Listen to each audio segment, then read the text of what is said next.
আর পরিবেশটা যদি নির্জুম হলো তিনটা লাভ হবে। এক নম্বর, কথাগুলো সহজে বুঝে আসবে। দ্বিতীয় হবে, কথাগুলো আল্লাহ দিলে গাইথা দিবে। তৃতীয়, আল্লাহ আমল করার তৌফিক দিবে। কি? আমল করার তৌফিক দিবে আল্লাহ, অর্থাৎ জীবনে আমল আসবে। ফুল যেরকম ফুটা ব্যতীত ফুল যতক্ষণ না ফোটে ততক্ষণ কেউ এর দিকে চোখ উঠায় তাকায় না,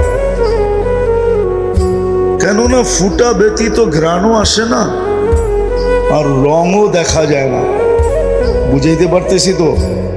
আমার কথায় সুর হবে না, এই জন্য ধ্যান দিতে হবে। ফুল যতক্ষণ পর্যন্ত না ফোটে ততক্ষণ পর্যন্ত কিন্তু কেউ চোখ তুলা দেখে না, হাত বাড়ায় নেয় না, কাটার খোঁচা খাইয়েও কেউ ছিঁড়ে না। আর যখন ফুটা যায় তো কাটার খোঁচা খাইয়েও হাত দিয়া ছিঁড়ে, চোখ ভুলায়া দেখে, হাত বাড়ায়া নেয়। এমনকি 14 তারিখে যুবক যুবতীরা পয়সা দিয়েও কিনে, আর না পাইলে মারামারিও করে। ঠিক না? সত্য তো? তো ফুল যেরকম ফুটা ব্যতীত আকর্ষণের পাত্র হয় না, এটাতে একমত তো? তার ঘ্রাণও আসে না। এগুলো তো কাগজের ফুল, আর্টিফিশিয়াল। এটাও বলছে কবি, हकीकत सुफ नहीं सकती बनावट की उसूलों से, कभी बुआ नहीं सकती के कागज के फूलों से। এগুলার থেকে কখনো ঘ্রাণ আসবে না। এটা হলো চোখের শোভা। আবার 14 তারিখে এটা নিয়ে গেল জুতার বাড়ি, এতে কোনো সন্দেহ নেই। বলবে তুই এখনই 2 নম্বর করস, আগে যায় কয় নম্বরই করবি আল্লাহই জানে।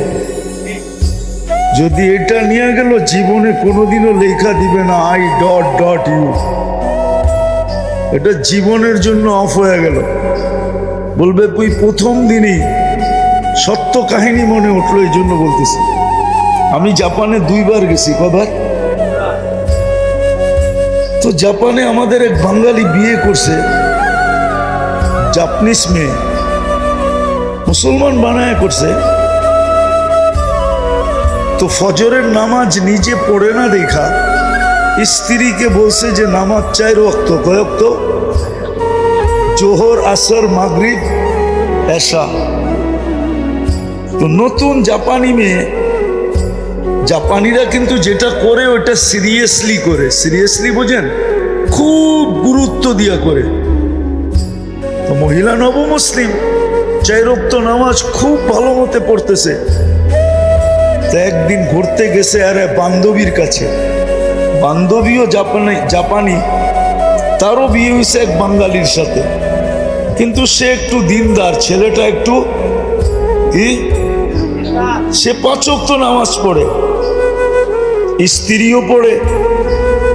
তো যখন বান্ধবীর কাছে গেছে তো বান্ধবী জিজ্ঞেস করছে, তুই নামাজ কয় ওয়াক্ত পড়িস? কেন? নামাজ তো 4 ওয়াক্ত। তো সে মাথার হাত দিয়া বলছে, কে বললো তোকে 4 ওয়াক্ত? কেন? আমার স্বামী তো বললো 4 ওয়াক্ত, জোহর, আসর, মাগরিব, এশা। তো বলছে, না বোন, নামাজ 5 ওয়াক্ত। সবচেয়ে গুরুত্ব যে নামাজের রাখে সেটাই তোর স্বামী বলে নাই। ও ডুবা যায় বা অদৃশ্য হয়ে যায়, ওইখানেই সেই আওয়াজ দিতে দিতে অদৃশ্য হয়, আওয়াজ দিতে দিতে ডুবে। মাটিও তো প্রতিদিন মানুষকে বলে, তামশি আলা যাহরি, আমার বুককে তোমরা ফাটায় ফেলতেছ, মাসিরু কাফি বাতনি, অতি সত্তর তোমরা আমার পেটে আসবে, ফাতারা মুআমিলাতি, তোমরা আমার ব্যবহার দেখবে যে আমি কার সাথে কি ব্যবহার করি।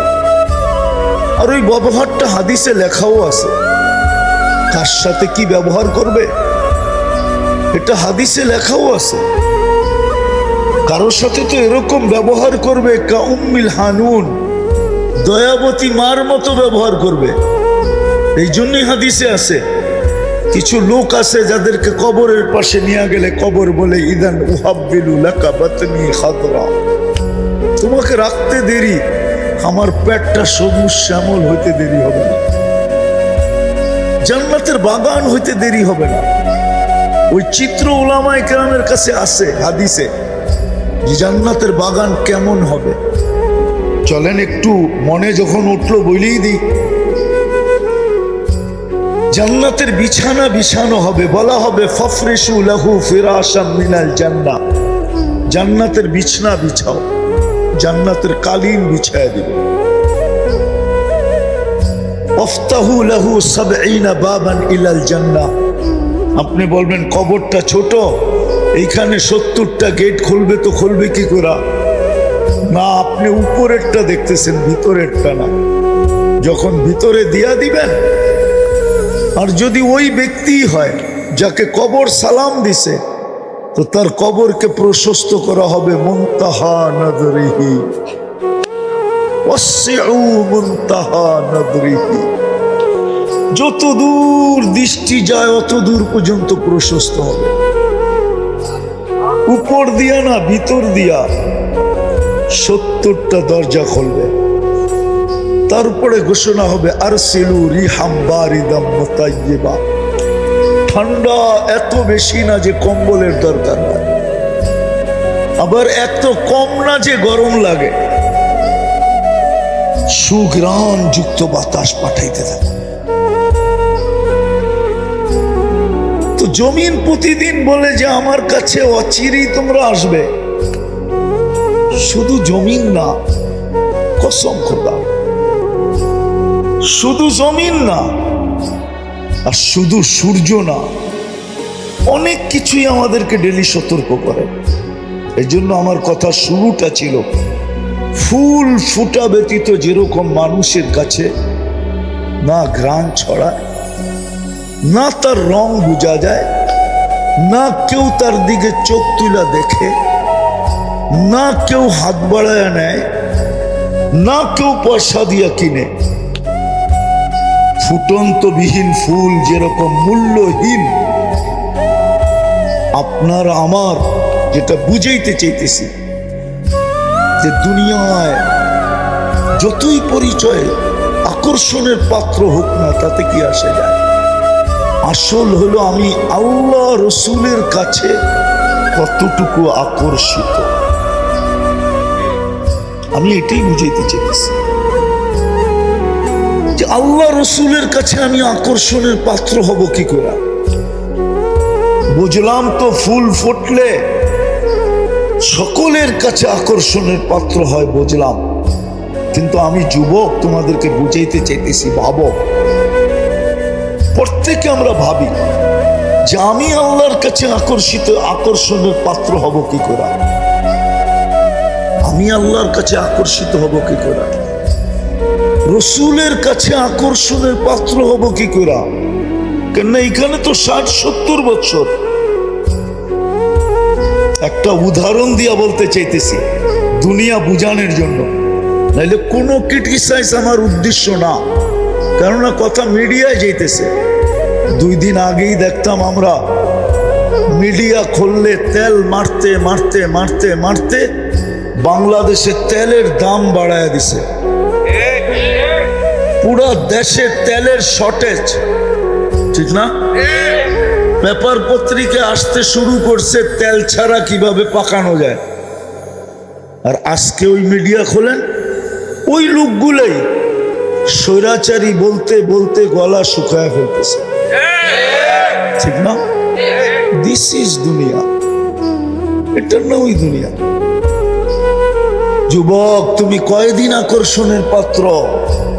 যৌবন আছে যতক্ষণ তুমি আকর্ষণের পাত্র অতক্ষণ। বিশ্ব সুন্দরী দুনিয়াতে একবার হওয়া যায়, দ্বিতীয়বার হওয়া যায় না।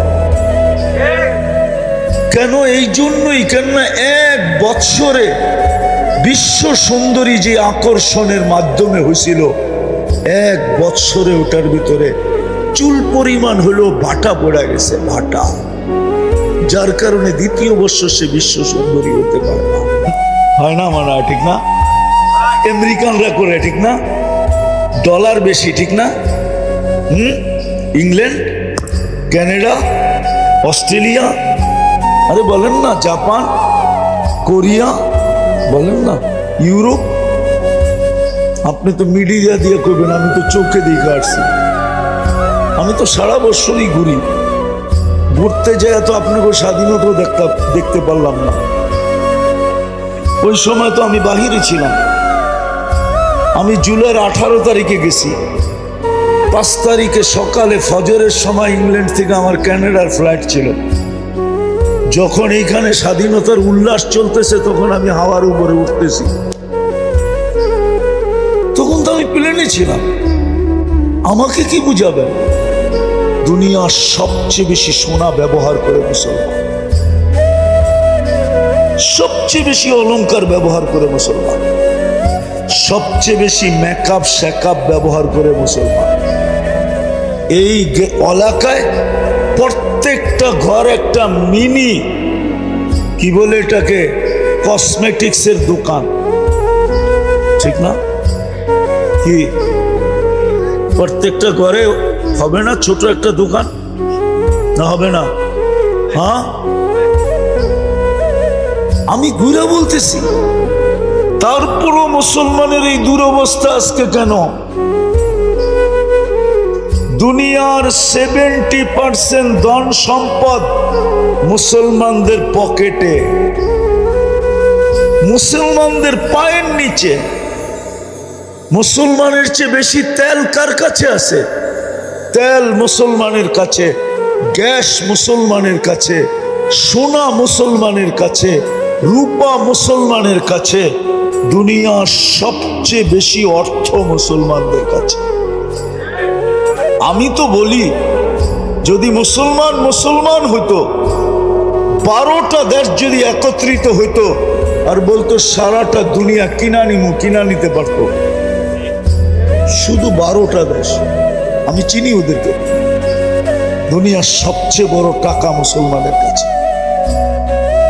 4 দেশের কাছে দুনিয়ার সবচেয়ে বড় টাকা। কয় দেশ?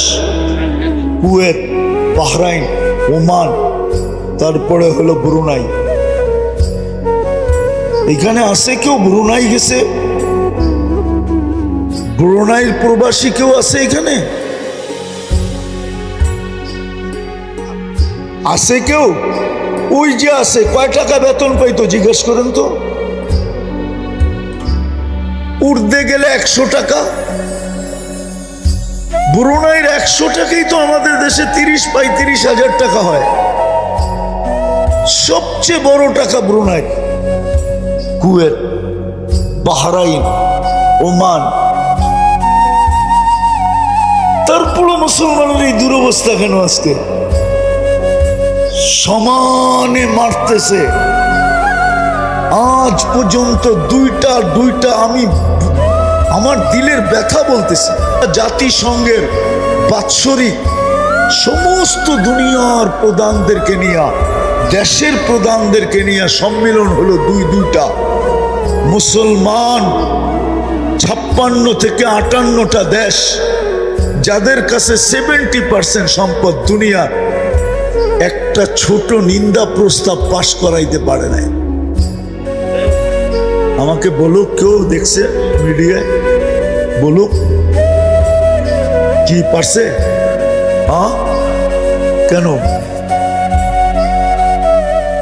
কেন পারলো না?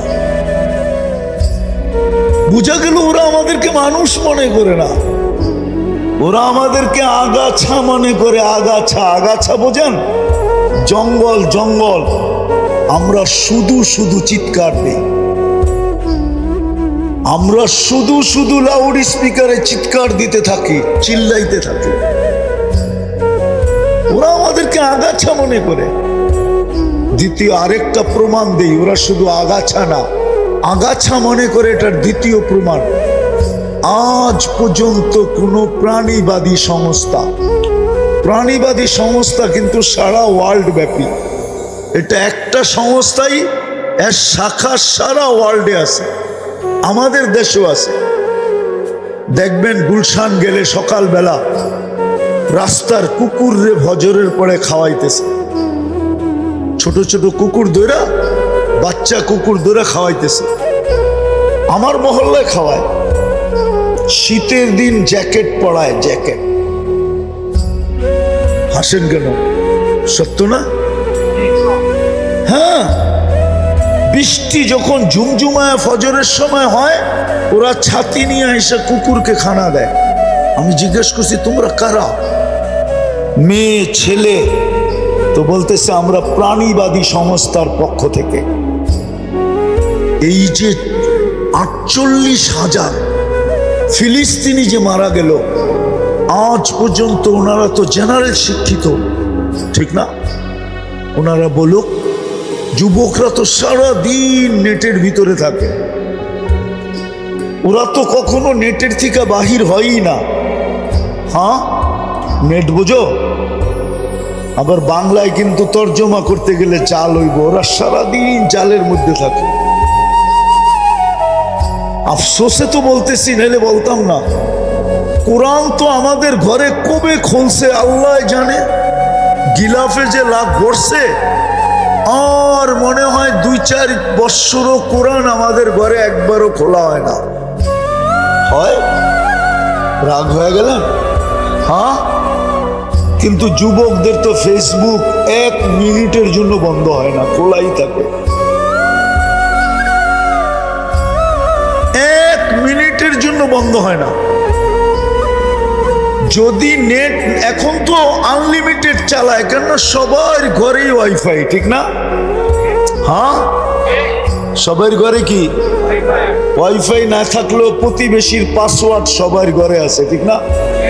ঘরে যায়, পাসওয়ার্ড লাগায়, ওপেন, ঠিক না? সত্য তো? আবার আরেকটা জানি কি বেরিয়েছে, পাসওয়ার্ডও লাগে না, কি জানি, আরে কি বলবো এটাকে, মোবাইল থেকে মোবাইলে নেয় হটস্পট। হায় হায় হায়, কোরআন সারা বছরে একবার ছুঁয়া দেখে না। আমি আফসোসে বলতেছি, ইয়া লাইতানি মৃত্যু কবলা হাদা, হায় যদি আর আগে মৌত চলে আসত। আমার জাতি কোরআন ডেলি একবার খুলা দেখে না, দৌড়ে একটা চুমা দেয় না। যুবক, তোমাদের পায়ে হাত রাখে। আমি ভিতর থেকে বলতেছি, আমার কথা এইখান থেকে না ওইখান থেকে আসতেছে, বড় ব্যথা নিয়ে বলতেছি। হায়, তোমরা যদি ডেলি কোরআন না পড়তা, আমার কোনো আপত্তি ছিল না। কোরআনটা নিয়ে যদি একটা চুমা দিতাম ডেলি একবার, আর বলতে আল্লাহ এটাকে আমি ভালোবাসি। সারাদিন তো তোমাদের ফেসবুক 1 সেকেন্ডের জন্য বন্ধ হয় না, চ্যাট করতেই থাকো, তুমি অনলাইনে থাকো। তোমাকে না পাইলে কতজনে গলায় রশি দিতে চায়, আবার তুমি না পাইলে আবার বিষ খাইতে চাও। সারাদিন একবার পাইলাম না অনলাইনে, না জানি আমাকে ফাঁকি দিয়ে অন্য কোনো দিকে চলে গেল কিনা, আমাকে স্যাক দিল কিনা। আবার যদি 2-1 দিন হয়ে যায় তো বন্ধু বান্ধব মিলা মিছিল বাহির করার চেষ্টা করে, কিন্তু সামাজিক কারণে মিছিল বের করতে পারে না, নাইলে মনে হয় মিছিল বহুত হইতে থাকতো এরকম, ঠিক না? হ্যাঁ, কিন্তু কোরআনটাকে তো সারাদিনে একবার চুমা দাও না। তো যেটা বলতেছিলাম, প্রাণীবাদীরা 48,000 ফিলিস্তিনি মারা গেল। আচ্ছা, মুসলমান বাদেই দিলাম, মানুষ তো, মানুষ বাদেই দিলাম, প্রাণী তো না, প্রাণী না। কিন্তু প্রাণীবাদীরা বলো, ওনারা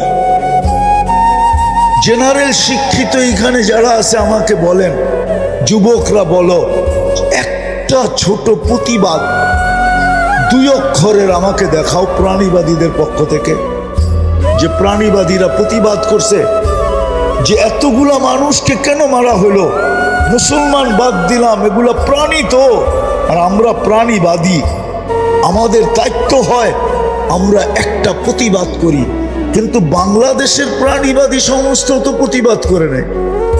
আমেরিকারটা বাদিয়ে দিলাম, ইংল্যান্ডেরটা বাদিয়ে দিলাম, ক্যানাডারটা বাদিয়ে দিলাম, অস্ট্রেলিয়া ইউরোপেরটা বাদিয়ে দিলাম। আমি তো বলি আজকেও আপনাদের মাধ্যমে, মিডিয়ার মাধ্যমে, ইংলিশে তো বলতে পারবো না, বাংলাই বলতেছি। আমি জানি পশ্চিমারা ডুববে শুধু দুই কারণে। কয় কারণে? অচিরেই ডুববে ইনশাআল্লাহ। আমিন বলেন না? শুধু দুই কারণে ওরা ডুববে। একটা হলো ইহুদি পীড়িতের কারণে, ইহুদিদের সাথে বেশি মাত্রাহীন প্রীতের কারণে, মোহব্বত, ভালোবাসার, প্রেমের কারণে।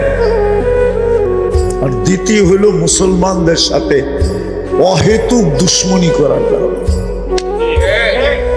অথচ আরেকটা কথাও বলি, যদিও এটা আমাদেরই দোষ, আমরা খ্রিস্টান জগৎকে বুঝাইতে পারি নাই যে কোরআন খ্রিস্টান জগৎকে আমাদের কাছে করছে। কাছে হুজুররা মনে হয় মানবে না, কিন্তু কোরআন দিয়া দিতেছি। কোরআন এদেরকে আমাদের কাছে করছে। কি কাছে? এটা আমাদের লিডাররাও বুঝাইতে পারে না, আমরাও বুঝাইতে পারি না। আমরা কখনো এই ব্যাপারে মুখই খুলি নাই, সারা জীবন বিরোধিতা করছি, কিন্তু কোরআন ওদেরকে আমাদের কাছে করছে। লাতাজিদুনা আশাদ্দান নাসি মুআদ্দাতান লিল্লাযীনা আমানু আল্লাযীনা ক্বালু নাহনু নাসারা। কি কোরআন পড়লাম না বানাইলাম? হাফেজরা বলো কোরআন পড়ছি না বানাইছি? কোরআন। তো কোরআন বলে লাতাজিদুনা আশাদ্দান নাসি মাওয়াদ্দাতান লিল্লাযীনা আমানু। মুসলমানদের সবচেয়ে কাছে কারা? যারা নিজেদেরকে খ্রিস্টান বলে দাবি করে। এই জায়গায় আছে লাতাজিদুনা আশাদ্দান নাসি আদাওয়াতান লিল্লাযীনা আমানু। সবচেয়ে বেশি মুসলমান বিদ্বেষী দুই সম্প্রদায় দুনিয়াতে। একদল হলো ইহুদ ওয়াল্লাযীনা আশরাকু, আর যারা মূর্তি পূজক। এই দুই দল হলো মুসলমানের সবচেয়ে বেশি বিরোধী। কোরআন বলতেছে, কিন্তু খ্রিস্টানদেরকে আমাদের কাছে করছে। কিন্তু আমি বড় আফসোস করি দুনিয়া ঘুরার পরে যে আমাদের স্কলাররা কেন ওদেরকে বুঝাইতে পারল না, আমাদের নেতারা কেন ওদেরকে বুঝাইতে পারল না। যদি ওদেরকে বুঝাইতে পারতাম তাহলে এই দুরবস্থা মনে হয় কোনোদিন আমাদের দেখতে হইতো না। আমরা বুঝাইতে পারি না। আমি আমার দোষও বলবো, শুধু ওদের দোষ বলবো এরকম না, আমার দোষও আমি বলবো যে আমি ওদেরকে বুঝাইতে পারি না। আমাদের স্কলাররা বুঝাইতে পারে না, আমাদের নেতারা বুঝাইতে পারে না যে তোমাদেরকে আল্লাহ আমাদের কাছে করছে, তোমরা আমাদের থেকে দূরে যাও তো যাও কেন? আমাদের সাথে বিদ্বেষ রাখো তো রাখো কেন? হিংসা রাখো তো রাখো কেন? দুশ্মনী রাখো তো রাখো কেন? আমাদেরকে ঘৃণা করো তো করো কেন? আমরা তো তোমাদের কাছের, তোমরা আমাদের কাছের। কিন্তু যখন আমরা বুঝাইতে পারি না, তো এই জন্যই বলতেছিলাম প্রথমটা যে ওরা ডুববে দুই কারণে, পশ্চিমারা ডুববে শুধু দুই কারণে, নাইলে ওদের ডুবার কোনো কারণ আমি দেখি নাই। শুধু দুই কারণেই ওরা ডুববে। একটা হলো ইহুদিদের সাথে ওদের পীড়িত বেশি। পীড়িত বোঝেন তো? কি ভালোবাসা, ঠিক না? আরেকটা হলো মুসলমানদের সাথে ওদের 2 লিটার অক্সিজেন নেই। অক্সিজেনই আমাদের জীবনের সবচেয়ে বড় বেঁচে থাকার কি উপকরণ, অক্সিজেন। এই যে আমরা স্বাভাবিক শ্বাস নিতে পারতেছি, এটার মূল্য কিন্তু 2020-এ বাংলাদেশের এক শিল্পপতি আমাদেরকে জানায় দিয়ে চলে গেছেন দুনিয়ার থেকে। বাংলাদেশের প্রথম সারির এক শিল্পপতি যখন ভেন্টিলেটরে ছিলেন, ওনার জন্য যখন চায়নার থেকে ডাক্তারের টিম আনা হলো, তো ডাক্তারের টিম যখন কামরায় ঢুকলো, তো উনি ডাক্তারের টিমকে বলছিল, তোমরা আমাকে স্বাভাবিক শ্বাস নিতে দাও, আমার পুরা প্রপার্টি কোম্পানি আমি তোমাদের নামে লেখা দেব। আপনি স্বাভাবিক শ্বাস নিতে পারতেছেন, ডেলি বৈশা নিতেছেন, কিন্তু একবারও কি আল্লাহ বলছেন যে আল্লাহ বা আলহামদুলিল্লাহ বলছেন? তো আমার যুক্তি বলে ডেলি 505 বার আল্লাহ বলা চাই, কেননা 550 লিটার আমরা অক্সিজেন নেই, 1 লিটারের বদলা একবার আল্লাহ। কিন্তু আমার যুবকরা তো ডেলি 10 বারও আল্লাহ বলে না, 5 বারও আল্লাহ বলে না, মা বোনরাও বলে না, পুরুষও বলে না। বলেন আজকে সারা দুনিয়া চিৎকার কিসের দিতেছে? সবচেয়ে বেশি চিৎকার তো দিতেছি আমরা যে আল্লাহ সাহায্য পাঠান, তাই না? হ্যাঁ না, আমরা লইরা জিতা নিব? হ্যাঁ আমরা লইরা জিতা নিব? আল্লাহ সাহায্য ছাড়া পারবেন জিততে? না, মনে হয় কিছু ইয়ং বেস আছে যারা পারবে, গায়ে লইরা জিতা নিবে। তাহলে গায়ে লইরা যদি তুমি জিতা নিতে পারো, তাহলে তোমার সে তো হামাস শক্তিশালী কম না, ঠিক না? ওরা তো যুদ্ধের ময়দানও নামাজ পড়ে, ঠিক না? ঠিক না? কি বলেন? শক্তিশালী কম না, ঠিক না? কিন্তু এখানে এত মৃত্যুর সিরিয়াল কেন বাড়তেছে? আসলে না, কসম খোদার, আল্লাহর সাহায্য ছাড়া জিতা যাবে না। পারবেন আল্লাহর সাহায্য ছাড়া জিততে? আজকে তো সারা দুনিয়ার কান্না সবচেয়ে বড়। আমি শেষ জায়গায় চলে আসতেছি, পড়ায় উঠি না করি। সারা দুনিয়ার চিৎকার তো হলো আল্লাহ সাহায্য করেন না কেন, পাঠান না কেন? জিজ্ঞাসা করেন ওলামাদের থেকে। প্রত্যেক মাদ্রাসায় ডেলি দোয়া হয়, আল্লাহওয়ালারা সারা রাত্র চোখের পানি ঝরায়। গত রমজানে তো আমি মনে করছিলাম যে এইবার ঈদ দুইটা হবে, একটা রোজার ঈদ আর একটা ফিলিস্তিনের স্বাধীনতার ঈদ। কেননা আমি আমার জীবনে, কেন আমার মনে হয় মক্কা মদিনাও কোনোদিন এত কান্না দেখে নাই। গত ঈদ রমজানে যত কান্না হয়েছে, কোনোদিন এত কান্না দেখে নাই আমার মন হয়। আমি তো পড়ায় রমজানে দেখছি, কিন্তু এত কান্না,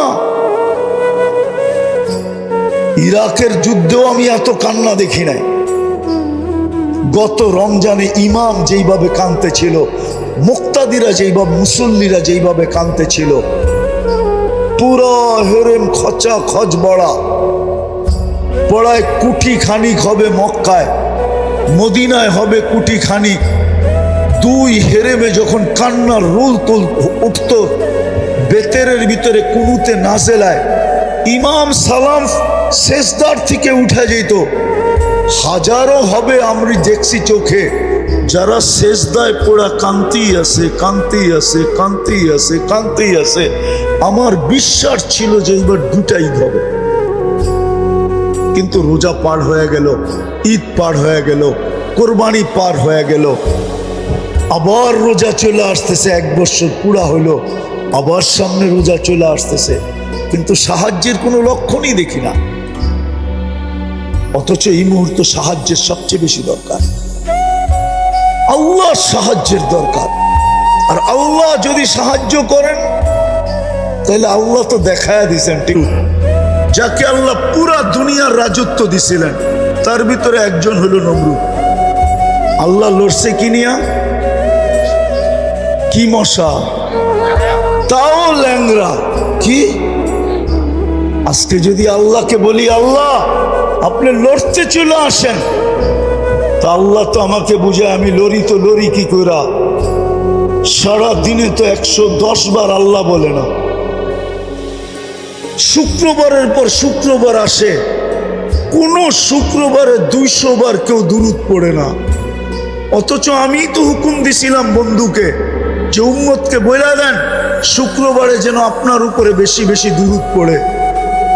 আর দুরূদ তো এই জন্যই ছিল যে পলসেরাত পার হবে দুরুদের পটুকলে। যার দুরুদ যত বেশি সে পুলসিরাত পার হবে তত সহজে। এই জন্য এই উম্মত ডাইরেক্ট জাহান্নামে পড়বে না। জাহান্নামে যদি পিছলাইও যায় পুলসিরাত থেকে, তো পুলসিরাত ধইরা লটকায়া থাকবে, ঝুলা থাকবে। দেখা হবে আর দুরুদ আছে কিনা। যদি দুরুদ পড়া থাকে তো দুরুদ ছুটতে ছুটতে আসবে, একে ধইরা পুলসিরাতের উপরে উঠায় দাঁড় করাবে। দুরুদ আগে পিছে ডাইনে বামে হইয়া একে পুলসিরাত পার করাবে।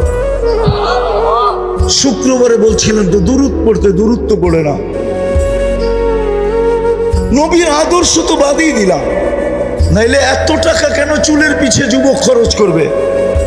অধিকাংশ যুবকই তো 500 টাকার নিচে চুল কাটা হয় না। কেননা ও চুলের ডিজাইন দেখে নেটের ভিতরে পছন্দ যেটা হয় ওটাকে দেয় স্ক্রিনশট, নিয়ে যায় সেলুনে, সেলুনওয়ালা ডিজাইন দেখেই কাইতয়া পড়া যায় আর বলে এটা 500-র কমে কাটা যাবে না। কিন্তু ওর তো ডিজাইন দিলের ভিতরে ঢুকে গেছে, ও বলে 500 কেন, 1000 হইলেও কাটবো, কাট। 500 টাকা দিয়ে চুল কাটায়। মা বোনরা ফ্যাশন করে নেটে দেখা। ইসলামে কি সাজগোজ নাই? না নাই, নাই সাজগোজ। হুজুররা বলো, ইসলামে যদি সাজগোজ না থাকতো তাহলে আল্লাহর রসুল সফর থেকে ডাইরেক্ট বাড়িতে কেন আসতেন না? ওটা তো হাদিসে আছে, ডাইরেক্ট বাড়িতে আসতেন না। জিজ্ঞাসা করছে, ইয়া রসুল আল্লাহ, এতদিন পরে আসলাম, ডাইরেক্ট যে ঢুকা যাই? আল্লাহ রসুল বলছে, না, কোন অবস্থায় আছে তুমি কি জানো?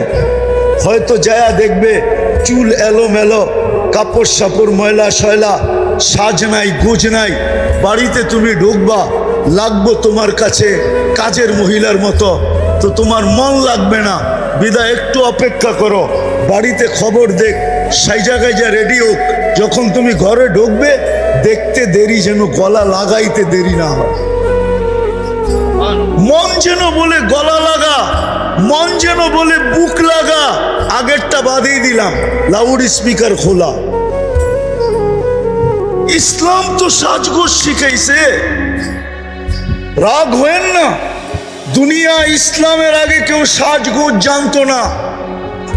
ইসলাম নারীকে শিখাইছে সাজগোজ কাকে বলে, ইসলাম শিখাইছে ফ্যাশন কাকে বলে।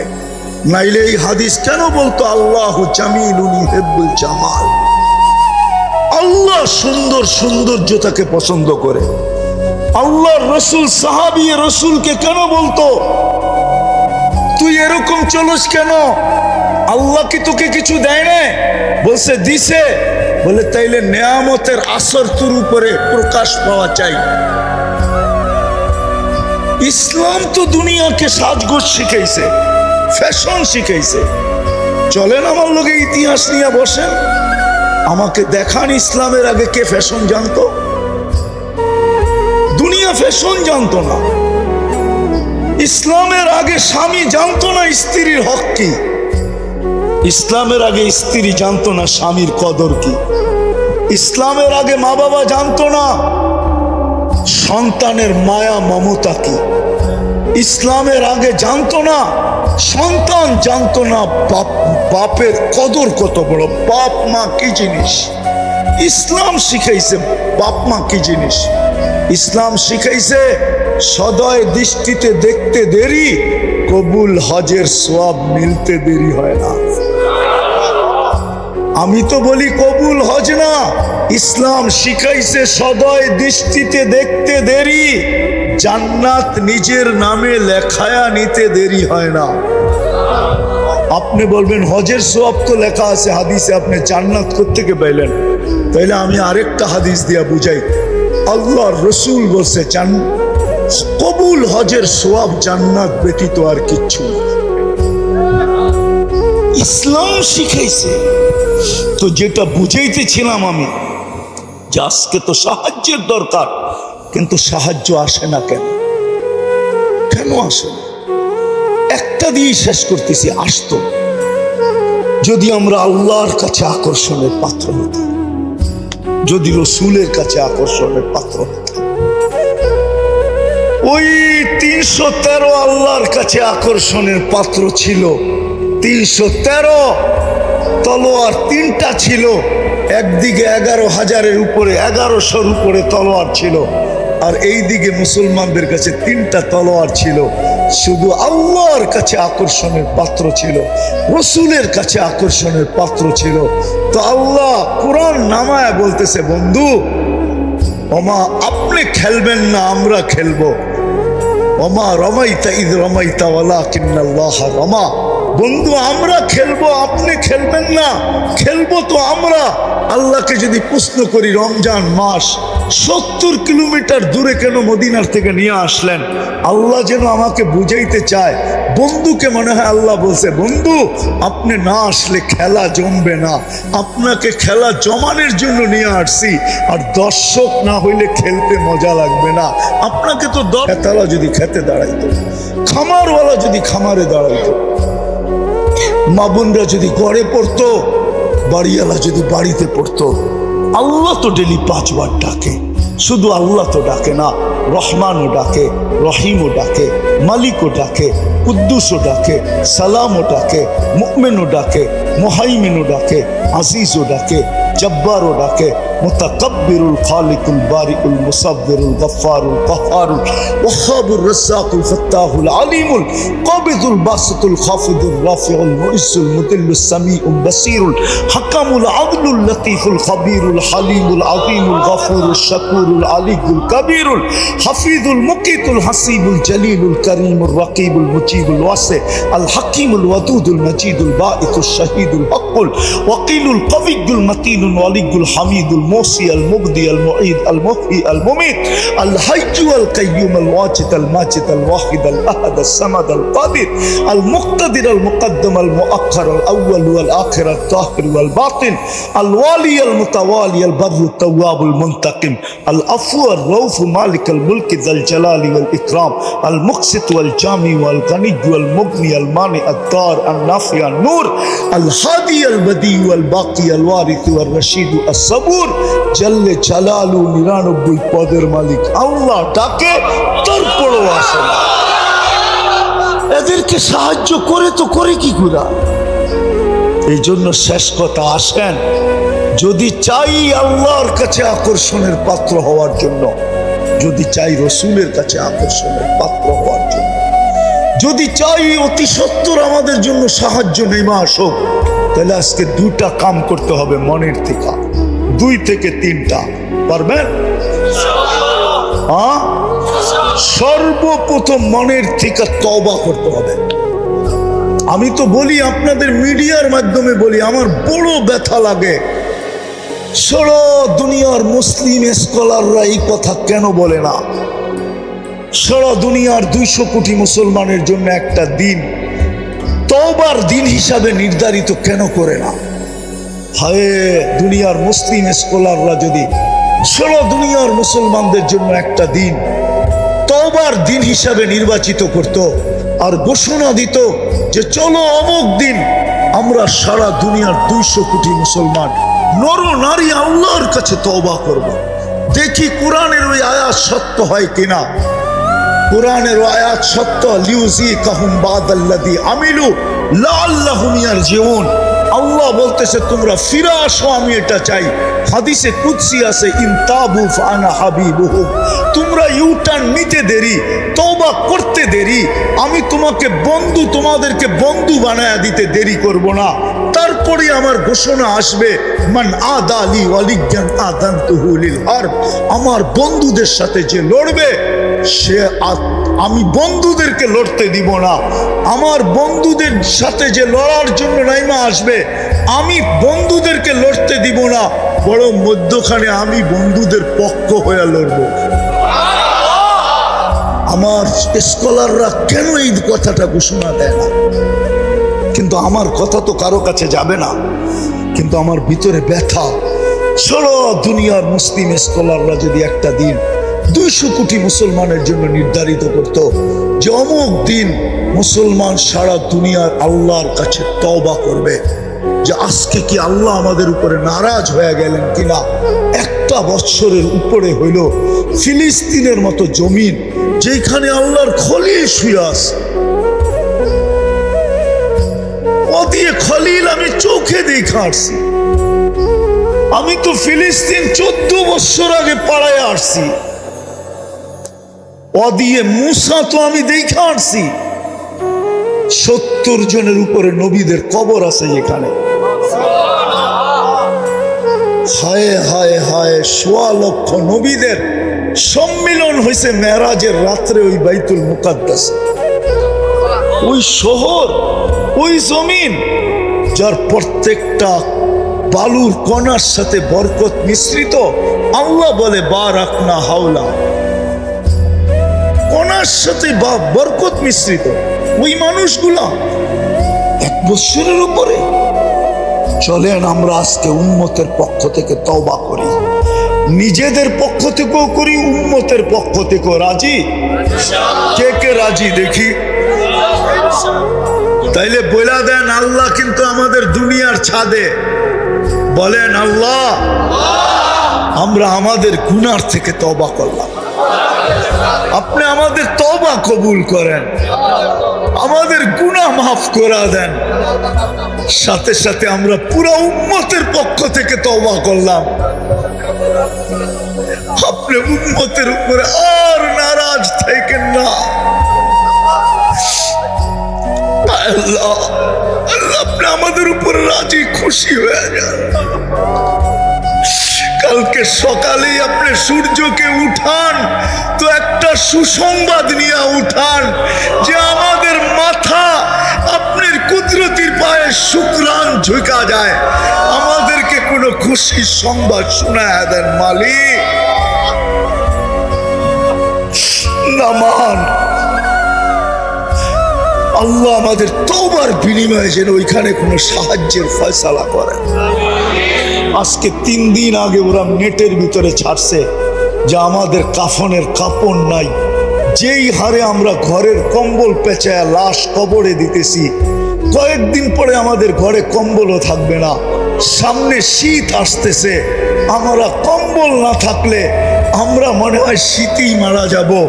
ও দুনিয়ার মুসলমানরা, কিছু না পাঠাও আমাদের জন্য, আমাদেরকে একটু কাফনের কাপড় হলেও পাঠাও। নেট খুলা দেখেন, আমাদের জন্য একটু কাফনের কাপড় পাঠাও।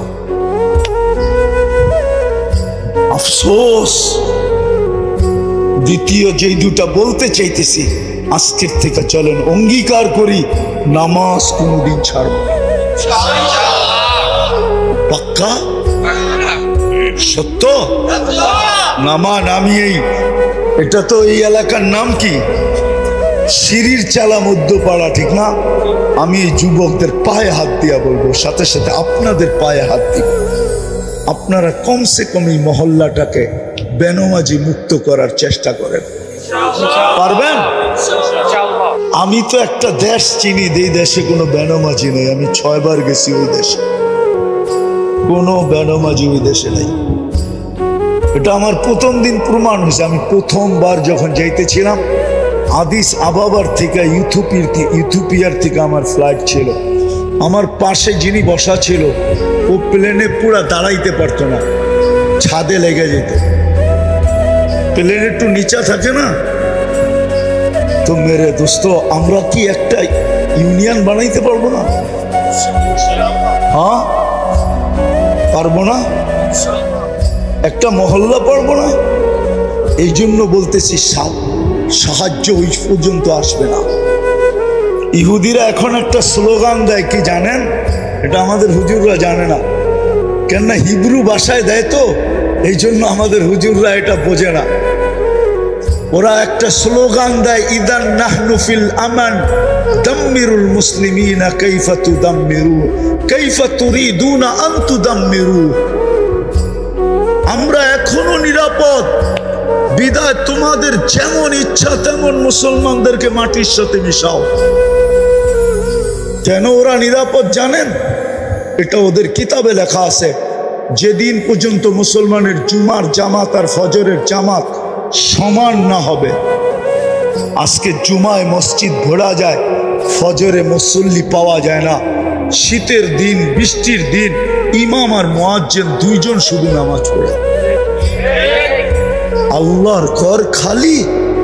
ওদের কিতাবে লেখা আছে ফজরের জামাত আর জুমার জামাত যতক্ষণ পর্যন্ত মুসলমানের সমান না হবে, সংখ্যার দিক দিয়া, মানুষের দিক দিয়া, ততদিন পর্যন্ত মুসলমানের বিজয়ের পালা শুরু হবে না। বিদায় আমরা ইহুদিরা নিরাপদ নিরাপদ নিরাপদ নিরাপদ। এই জন্য ওরা চিৎকার দিতেছে এখন, নাহনু ফিল আমান তুদাম্মিরুল মুসলিমিনা কাইফা তুরিদুনা আন তুদাম্মিরু। তোমরা এখনো নিরাপদ, যেমন মনে চায় তেমন মুসলমানদেরকে মাটির সাথে মিশিয়ে দাও। বিদায় আমি আপনাদের পায়ে হাত দিয়া বলতেছি, নামাজ পড়েন আর মহল্লাকে বেনমাজি মুক্ত করেন। যত তাড়াতাড়ি করব তত তাড়াতাড়ি আল্লাহর সাহায্য, বিজয়ের পালা শুরু হবে, আল্লাহর সাহায্য চলে আসবে। অন্যথায় আমাদের মতো মানুষ দিয়ে সাহায্য হবে না। আমরা এই জন্য পায়ে হাত দিয়া বলি, ইনশাআল্লাহ পড়বেন আর পড়াবেন। কে কে করবেন এই দুটা কাজ? যে নামাজ পড়বো আর পায়ে ধরে হলো নামাজ পড়াবো। বিশেষ করে আমি ওমর ইবনুল খাত্তাব রাদিয়াল্লাহু তাআলা আনহু এই সংগঠনকে বলবো যে শুধু তোমরা না, তোমরা শুধু পুরস্কার নিলে চলবে না, 40 দিনের পুরস্কার, বরং তোমরা 40 দিন নিজে পড়তেও হবে, আবার আরেকজনকে পায়ে ধরে পড়াইতে হবে। যেদিন আমাদের মসজিদ ভরা যাবে, খোদার কসম, আমরা যদিও না মানি, ওরা কিন্তু এটা অক্ষরে অক্ষরে মানে। ওরা সারাদিন আপনাদের মসজিদের স্যাটেলাইট লাগায় রাখছে, আপনি জানেন না? দুনিয়ার সারা মিডিয়া কাদের? আরে বলেন না, ইন্টারনেট কাদের, গুগল কাদের, ফেসবুক কাদের, সব ওদের, সবগুলোর হেড অফিস তেল আবিবে। সব টাকা কাঁচায় যাইতেছে ওইখানে, আর অস্ত্র কিনতেছে, আর আপনাকে মাটির সাথে, আমাকে মাটির সাথে মিশাইতেছে। মুসলমান, আমি তো এই জন্য বলি, আজকে যদি মুসলমান 200 কোটি বলতো যে আমরা আমাদের নিজস্ব দেশের পণ্য ছাড়া দুনিয়ার কোনো পণ্য ব্যবহার করব না, আজকে বলুক, কালকে দেখেন দুনিয়াতে চিৎকার কিভাবে শুরু হয়, কিভাবে আপনার পায়ে ধরা শুরু হয়। দেখেন তেলের দাম কতটুক বাড়ে আপনার পায়ে মালিশ করার জন্য। কিন্তু 200 কোটি মুসলমান তো এক হবে না। আমাদের মুসলমানদের শাসকরাও তো এক হবে না। এই জন্য কমসে কম যেটা আমাদের করণীয় করা যায়, সেটা হলো আমরা নামাজ পড়ব, পায়ে হাতে ধরা মসজিদ ভরব। পারবেন? আল্লাহ আমাদেরকে আমল করার তৌফিক দান করেন। ওমা আলাইনা ইল্লাল বালাগ।